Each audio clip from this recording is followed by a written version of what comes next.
सुप्रभात बच्चों, मैं आपकी हिंदी अध्यापिका और आज हम हिंदी का पाठ 8 शुरू करने जा रहे हैं। इसका शीर्षक है बाबा का आशीर्वाद।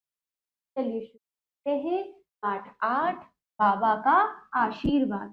पाठ का सार देखिए। प्रस्तुत अध्याय में एक साधु द्वारा दिए गए 4 आशीर्वाद के बारे में बताया गया है कि हमें दूसरों की सेवा करनी चाहिए, हमें सदैव अच्छे कर्म करने चाहिए।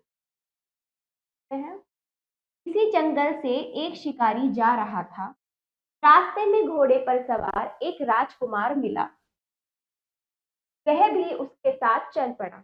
आगे उनको एक तपस्वी अर्थात तप करने वाला और एक साधु मिले। वे दोनों भी उनके साथ चल दिए। चारों चारों जंगल में जा रहे थे। आगे उनको एक कुटिया यानी एक छोटी झोपड़ी घास फूस ना कुटिया दिखाई दी। उसमें एक बूढ़े बाबा बैठे हुए थे। क्या कौन कौन थे? शिकारी, राजकुमार, तपस्वी और साधु। ये चारों जो थे साथ में चल रहे थे। तो इनको एक कुटिया मिली जहां पर एक बूढ़े बाबा बैठे हुए थे। देखिए, चारों कुटिया के भीतर गए और बाबा को प्रणाम किया, नमस्कार किया। बाबा ने उन चारों को आशीर्वाद दिया।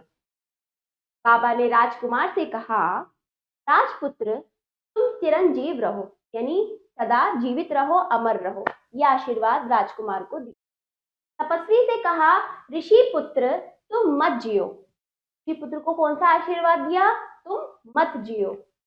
साधु से कहा, तुम चाहे जियो चाहे मरो, जैसी तुम्हारी मर्जी। शिकारी से कहा, तुम ना जियो ना मरो।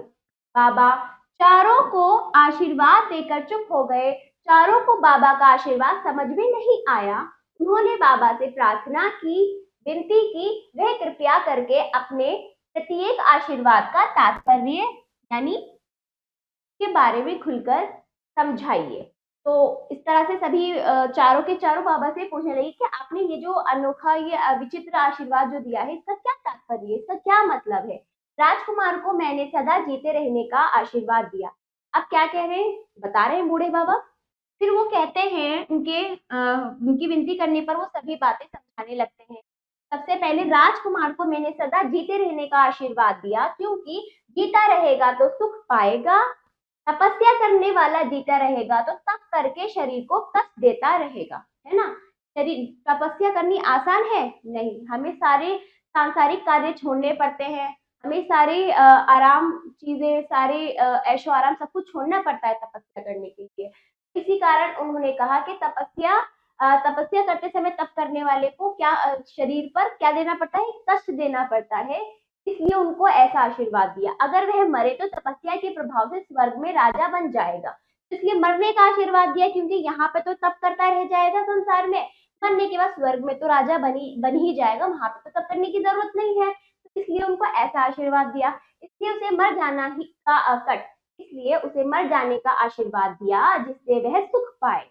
साधु जीता रहेगा तो भजन स्मरण करेगा, दूसरों का उपकार करेगा और मर जाएगा तो भगवान के धाम में जाएगा। के आगे धाम यानी भगवान का घर।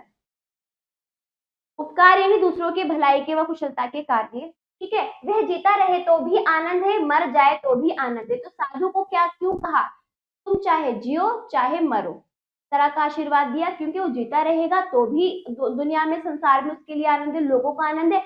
मर जाएगा तो भी आनंद है, क्योंकि वो ईश्वर के घर जाएगा। ठीक है साधु। तो इस तरह से इसलिए मैंने उसे आशीर्वाद दिया कि तुम जियो चाहे मरो, तुम्हारी मर्जी। कारी जीवों को मारता है, वह जिएगा तो जीवों को मारेगा और मारेगा तो नरक में जाएगा। इसलिए मैंने शिकारी से कहा कि तुम ना जियो ना मरो। मनुष्य को अपना जीवन ऐसा बनाना चाहिए कि जीते जी भी सुखी रहे और मरने पर भी सुखी रहे, ऐसा वो कहने लगे। यदि देखा जाए तो साधु बनने के लिए साधु का वेश धारण करने की जरूरत नहीं। गृहस्थ में रहते हुए भी मनुष्य साधु बन सकता है। इसलिए यदि वह भगवान का स्मरण और दूसरों की सेवा करे तो जीते जी भी आनंद है और मरने पर भी आनंद है, अर्थात दोनों हाथों में लड्डू। ठीक है, तो इसमें भगवान स्मरण यानी भगवान को याद करना। जरूरी आप साधु बनोगे, आप अपना गृहस्थ जीवन छोड़ दोगे, अपने परिवार को छोड़ दोगे, चले जाओगे ईश्वर का स्मरण करने नहीं, आप अपने गृहस्थ जीवन में रहकर भी अच्छे काम कर सकते हो, लोगों की सेवा कर सकते हो, है ना। साधु आप अपने गृहस्थ जीवन में भी बन सकते हो। तो इस तरह से साधु का क्या है, वो दुनिया में भी आनंद में रहेगा और मरने के बाद भी आनंद में। तो इस तरह से साधु के हाथ में, दोनों हाथों में लड्डू होते। कबीरदास जी कहते हैं, सब जब डरे मरण से, मरे मरण आनंद, कब मरिए कब मेटिए पूर्ण परमानंद। ठीक है, तो यहाँ पर बताया जा रहा है कि जिससे सब लोग डरते हैं, उस मृत्यु से मुझे आनंद प्राप्त होता है। जैसे कि साधु के ऊपर बोला जा रहा है, जिससे सब डरते हैं उस मृत्यु से मुझे आनंद प्राप्त होता है। कब मैं मरूं, कब ईश्वर का दर्शन करूं, ईश्वर से मिलूं, और कब मैं पूर्ण आनंद की प्राप्ति करूं, पूर्ण परमानंद। तो इस तरह से यहाँ पर साधु के लिए, क्योंकि साधु मर जाएगा तो भी उसका जीवन अच्छा है और पहले भी उसका जीवन अच्छा ही है। तो इस तरह से उस पर कबीरदास जी ने शब्द। देखिए बच्चों, पाठ समाप्त हुआ। तपस्वी तप करने वाला, प्रणाम नमस्कार करना, चुप शांत, प्रार्थना विनती, तात्पर्य अर्थ, कष्ट पीड़ा, उपकार भला, धाम घर, स्मरण याद करना। चल अभ्यास कार्य, वस्तुनिष्ठ पहला सही उत्तर पर सही का चिन्ह लगाइए। हाँ देखिए, चारों आदमी जा रहे थे कहाँ, जंगल में। हाँ देखिए, जीवों को मारता है कार्य, गृहस्थ में रहने पर भी मनुष्य बन सकता है साधु। हाँ देखिए बच्चों, बाबा चारों को आशीर्वाद देकर हो गए चुप। अगला दूसरा अभ्यास, उचित शब्द चुनकर एक स्थानों की। हाँ देखिए, जंगल में एक डैड जा रहा था। कौन जा रहा था, कारी।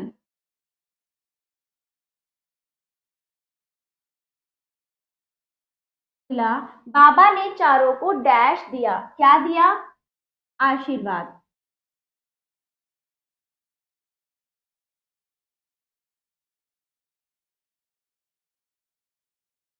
साधु जीता रहे, साधु जीता रहेगा तो डैश करेगा, क्या करेगा, भजन स्मरण।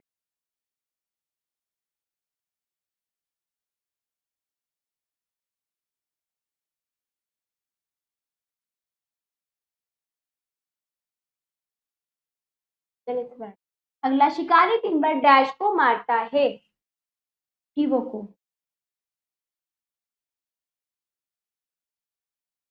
डैश में रहते हुए भी मनुष्य साधु बन सकता है, गृहस्थ में, गृहस्थ। ठीक है, चलिए। सही वाक्यों के सामने सही तथा गलत वाक्यों के सामने गलत का चिन्ह लगाइए। सही वाक्यों के सामने सही तथा गलत वाक्यों के सामने गलत का चिन्ह लगाइए। तो देखिए, राजकुमार रथ में सवार नहीं था, सही।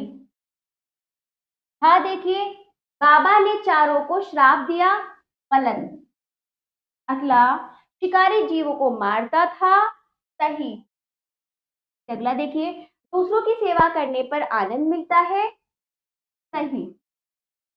चलिए, चौथा देखिए, निम्नलिखित प्रश्नों के उत्तर दीजिए। इन प्रश्नों को आप अच्छे से पढ़ेंगे, फिर पाठ के अनुसार इनका उत्तर लिखित रूप में अपनी अभ्यास पुस्तिका में स्वयं देने का प्रयास करें।